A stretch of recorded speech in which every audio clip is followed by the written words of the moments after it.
The silence had become Maya Whitmore's prison, and no amount of her father's money could unlock it. She stood at the floor-to-ceiling window of their Manhattan penthouse, watching the city pulse with life 20 stories below. Cars honked. People shouted. Music probably spilled from every corner cafe. But for Maya, the world had been muted 3 years ago, when a devastating illness stole her hearing at age 15. Now 18, she had withdrawn so completely from life that even her own reflection seemed like a stranger.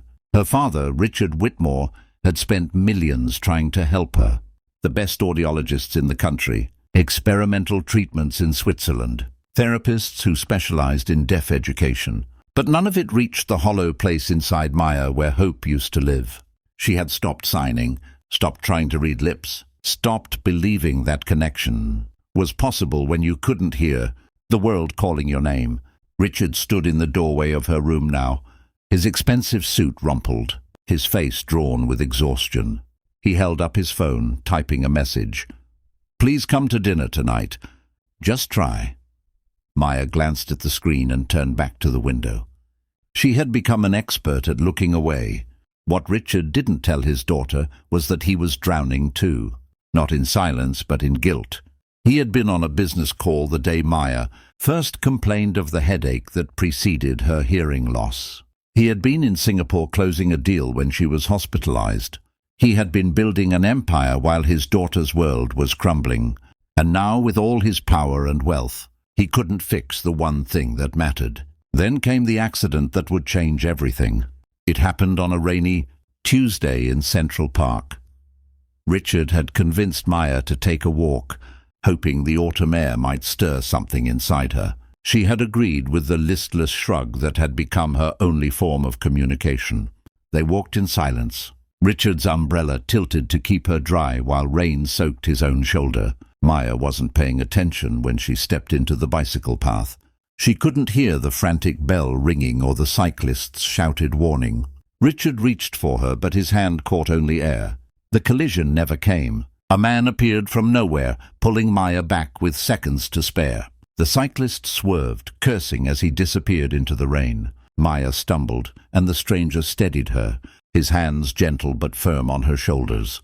He was younger than Richard, maybe 35, with kind eyes and clothes that had seen better days. A little girl, no more than 7, clutched his hand, her eyes wide with concern.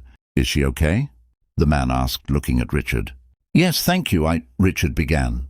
But Maya was staring at the stranger with an expression he hadn't seen on her face in years. Awareness, presence, something almost like curiosity. The little girl tugged her father's sleeve and began moving her hands in rapid, fluid gestures, sign language.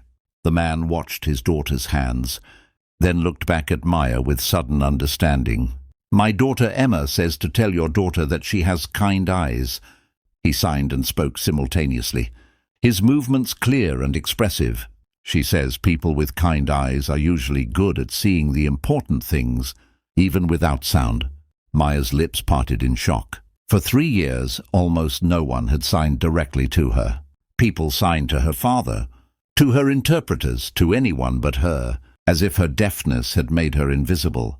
Richard watched his daughter's hands rise slowly, hesitantly, forming shapes they hadn't made in months. "Thank you," she signed. The man smiled. "I'm Jack Morrison. This is Emma. She was born deaf." He signed as he spoke, including his daughter in every word. "We live near here." "Well, we live in a small apartment near here. Very small." He laughed, and Richard noticed the worn patches on his jacket, the frayed laces on his shoes. Emma signed something else, and Jack's expression turned thoughtful. "Emma wants to know if your daughter would like to come to the Deaf Community Center on Saturday. There's a youth group, art, games, other kids who sign." He looked apologetic. "It's not fancy. Actually, it's pretty run down. The building's old, and we're always scrambling for funding. But the people are wonderful." Richard started to make excuses. His daughter didn't go out. She wasn't ready. Perhaps another time. But Maya's hands were already moving. "Can I go?" She signed to her father, and Richard felt his throat tighten. She was asking permission, engaging, wanting something for the first time in forever. "Of course," he managed to say. Jack pulled a crumpled flyer from his pocket and handed it to Richard. "Saturday at 2. Hope to see you both there."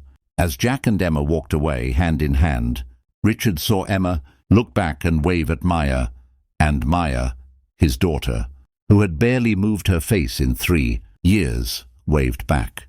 That night Richard found Maya at her laptop, researching the deaf community center. The website was basic, filled with photos of smiling faces in a building that clearly needed renovation. She was watching videos of deaf artists, deaf poets, deaf musicians who felt music through vibrations. Her eyes were bright with something Richard had almost forgotten she could feel: hope. Saturday arrived cold and clear. The community center was in a converted warehouse in Queens, far from the gleaming towers of Manhattan. Paint peeled from the window frames. The heating system rattled, but inside the space hummed with life. Deaf and hearing people mixed freely, hands flying through conversations, faces animated with expression. Emma spotted Maya immediately and rushed over, pulling her toward a group of teenagers clustered around an art table. Maya hesitated, looking back at Richard with uncertainty. He signed, "Go, I'm here." Jack appeared at Richard's side, 2 cups of coffee in hand. "Fair warning, it's terrible coffee," he said with a grin, offering one to Richard. "I'm sure I've had worse," Richard lied, taking a sip of what tasted like burnt cardboard. They stood together, watching their daughters. Maya was sitting at the table now, awkwardly holding a paintbrush while a boy showed her some technique. She wasn't painting yet, but she was there, present. "You've got a good kid," Jack said quietly. Emma could tell she's been hurting. Richard's professional instincts kicked in. "What do you do, Jack?" "I'm a carpenter, mostly renovation work when I can get it. My wife passed away 4 years ago, so it's just me and Emma now." He said it matter-of-factly, but Richard heard the weight beneath the words. "I'm sorry." "Thanks, we manage. Emma's in a good school program for deaf students, and we've got each other. That's what matters." Jack paused, then added, "Can I ask what happened with your daughter?" Richard explained. The illness, the hearing loss, Maya's retreat from the world. Jack listened without interrupting, without offering platitudes. "The hardest part of being deaf isn't the silence," Jack finally said. "It's when the hearing world treats you like you're broken, like you're less than. Emma taught me that deaf people don't need fixing. They need community, connection, people who see them as whole." Richard looked at his daughter, really looked at her, and felt something crack inside his chest. He had been trying to fix Maya, because he couldn't bear the thought that he had failed her. But maybe she didn't need fixing. Maybe she just needed someone to meet her where she was. Over the next weeks, Maya came alive in ways Richard had thought impossible. She attended the Saturday youth group religiously. She started learning ASL properly, not as a clinical tool, but as a language of belonging. She made friends. She laughed, silent but genuine. And Richard watched Jack, this single father with threadbare clothes and infinite patience, quietly changing his daughter's world. Jack never asked for anything. He picked up extra shifts to keep the community center running. He organized fundraisers. He taught carpentry to deaf teenagers, showing them they could build anything they imagined. He did it all while raising Emma alone, making her lunches in their tiny apartment, helping with homework at their kitchen table that wobbled on uneven legs. One evening, Richard stayed late at the center after Maya and Emma went to a poetry reading. He found Jack replacing rotted floorboards in the main hall, working by the light of a single lamp. "Jack, can I talk to you?" Jack sat back on his heels, wiping sweat from his forehead. "Sure, what's up?" "I want to help. The center needs renovations, new heating, better accessibility features. I can fund all of it." Jack's expression became guarded. "That's generous, Richard, but..." "There's no but. I've watched you give everything to this community, to Emma, to my daughter. You work yourself to exhaustion. Let me do this. I appreciate it, I do. But I don't want charity. And I don't want this place to change into something corporate and cold." Richard sat down on the dusty floor beside Jack, his $1,000 suit be damned. "It's not charity. It's gratitude. You gave my daughter something I couldn't buy with all my money, You gave her belonging. Let me give something back. Not to you, to the community. On your terms.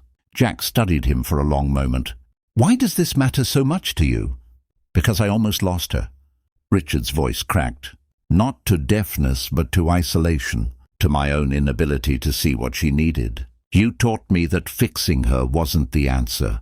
Joining her world was. Jack's eyes softened. He extended his hand and Richard shook it. The renovations took 3 months. Richard hired deaf contractors and designers, ensuring the community center remained a space created by and for the deaf community. Jack oversaw every detail, his carpenter's eye catching what others missed. On opening day, the center gleamed. Warm lighting, proper accessibility, art studios, a performance space. But it still felt like home, lived in, welcoming theirs. Maya stood with Emma, signing rapidly, laughing at some private joke. Richard watched his daughter, now 19, applying to Gallaudet University, planning a future, living. Jack approached, and Richard handed him an envelope. What's this? A job offer. I need someone to run my foundation's accessibility initiatives. Someone who understands what communities actually need. Jack opened the envelope, saw the salary, and nearly dropped it. Richard, this is fair pay for expertise I don't have. Emma deserves stability. You deserve to stop working 3 jobs. And I need someone who'll tell me when I'm being an out-of-touch millionaire. Richard smiled. What do you say? Jack looked at his daughter, at Maya, at the community buzzing around them. I say yes. On one condition, you keep learning sign language. You're getting better, but you still sign like a corporate robot. Richard laughed, genuinely laughed, and signed back with exaggerated stiffness. I will try harder. Years later, at Maya's wedding to a deaf architect she met at Gallaudet, Richard stood beside Jack at the reception. They watched Maya and her new husband sign their vows, watched Emma serve as maid of honor, watched 2 families, once strangers, now woven together, celebrate in both silence and sound. Thank you, Richard signed to Jack. Jack shook his head and signed back, you gave money. Maya gave Emma a best friend. Emma gave Maya a community. We gave each other family. That's not something to thank me for. That's just what people do when they actually see each other. And in that moment, Richard understood. He had spent years believing his wealth was his power, but the greatest gift he'd ever received cost nothing at all. A single father in a rain-soaked park. Taking time, he didn't have to whisper hope to a girl who'd forgotten how to hear it. In a language that needed no sound, sometimes the most profound help comes not from those with the most resources, but from those with the biggest hearts. And sometimes being saved means learning that you were never broken at all.